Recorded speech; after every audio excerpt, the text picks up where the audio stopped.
Baik, pemirsa, kita akan melanjutkan dialog bersama Ibu Dani. Ibu masih semangat ya, Bu, untuk memulainya ya? Oke, Bu Dani, kalau kita melihat tadi ada konferensi pers dari pihak KPU dan juga dari TPN Ya. 03 Ganjar Mahfud.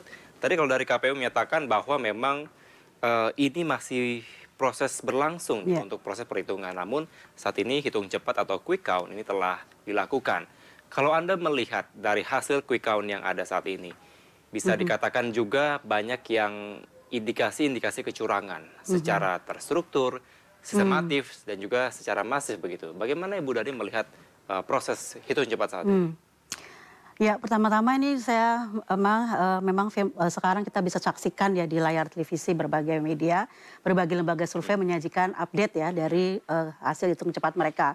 Bahkan mungkin ada yang sudah mencapai lebih dari 60% ya. Biasanya kalau sudah mencapai angka di atas 80% data masuk gitu ya, itu cenderung stagnan hasilnya. Jadi relatif sudah tidak menunjukkan adanya perubahan dari hasil quick count-nya begitu ya. Dan quick count ini betul tadi disampaikan dia merupakan satu metode ilmiah dengan populasinya adalah suara sah di TPS gitu. Jadi ini juga perlu dipahami juga oleh pemirsa. Jadi dia populasi adalah suara sah di TPS.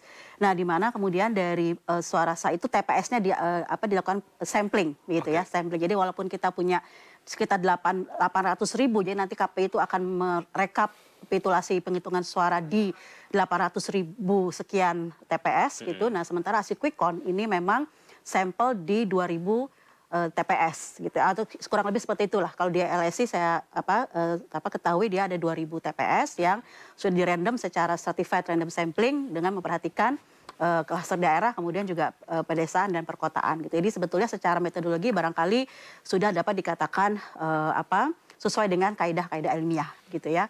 Nah, penting juga diketahui bahwa memang ini hasil perolehan suara di TPS. Jadi belum bisa menggambarkan apakah ini prosesnya ada kecurangan atau berlangsung dengan tidak ada kecurangan gitu. Jadi ini karena yang dipotret kan hasilnya Mas ya. Jadi sekian begitu ya. Nah, nanti setelah ini kan tadi disampaikan memang akan ada proses rekapitulasi yang berjenjang. Jadi Undang-Undang Nomor 7 2017 itu masih menerapkan rekapitulasi manual secara berjenjang. Jadi mulai hari ini sampai nanti selesai barangkali tengah malam begitu atau segera mungkin KPPS itu membawa seluruh ya surat suara yang tersimpan di dalam kotak suara yang tersegel itu ke kecamatan. Jadi panitia kecamatan yang akan merekap pertama kali. Begitu. Baik. Bu Dani, kita tahan sejenak. Pemirsa, kita akan kembali menyaksikan konferensi pers dari tim pemenangan nasional Ganjar Mahfud berikut ini.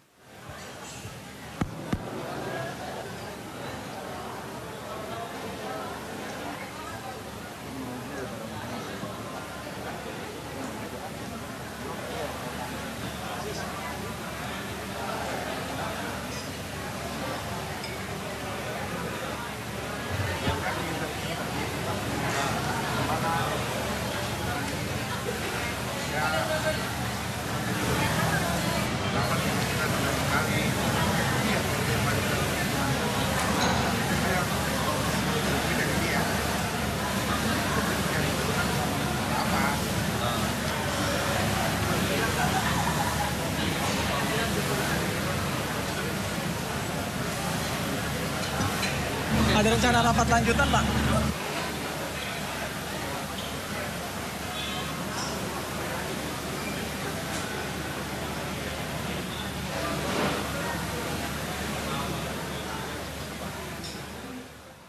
Baik, pemirsa, kita akan lanjut bersama Bu Dani. Bu, tadi Anda sampaikan kalau secara metodologi begitu ya, dari TPS-TPS, dari quick count atau hitung cepat ini sebenarnya sudah sesuai dengan kaidahnya.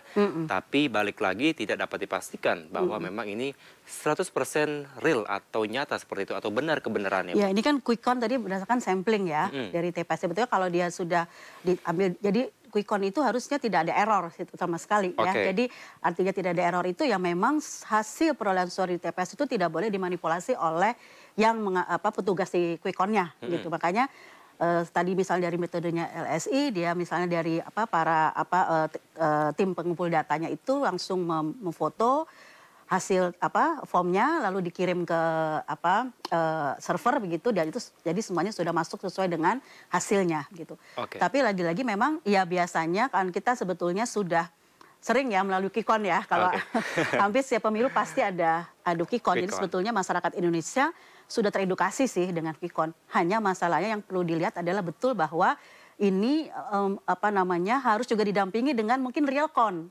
Nah, ini KPU harusnya saya nggak tahu, mereka juga punya aplikasi kan untuk kita bisa juga sama-sama melihat sebetulnya data. Kalau KPU kan dari seluruh TPS se-Indonesia gitu ya. Dia akan ada memasukkan misalnya dari KPPS-nya, mengupload langsung ke server yang ada di KPU RI. Nah, itu kita bisa sebagai pembanding. Juga aplikasi dari lembaga-lembaga masyarakat sipil ya, yang seperti Jaga Suara, Jaga Pemilu, dan sebagainya, kan juga mereka buat aplikasi itu. Jadi sebetulnya Quickcon itu dilihat sebagai sebuah metode, sebagai sebuah kegiatan ilmiah gitu, untuk sebetulnya melihat perkembangan apa yang terjadi gitu. Tapi ini belum selesai.